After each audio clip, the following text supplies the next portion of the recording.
अंगणवाडी सेविका, महिला मदतनीस तसेच होमगार्ड कोतवालांच्या मानधनात महायुती सरकारने भरीव वाढ केलेली आहे।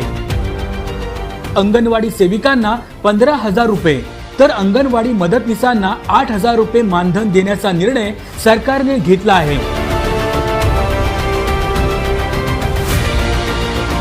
यामध्ये ज्या अंगणवाडी सेविका लाडकी बहीण योजनेचे अर्ज भरतील त्यांना प्रोत्साहन भत्ता देखील दिला जाणार आहे।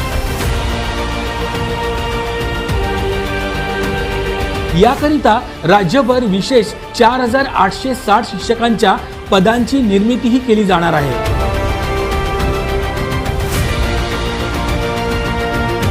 तर अंगणवाडी मदतनीसांना दरमहा 8,000 रुपये मानधन देण्याचा निर्णय झाला आहे।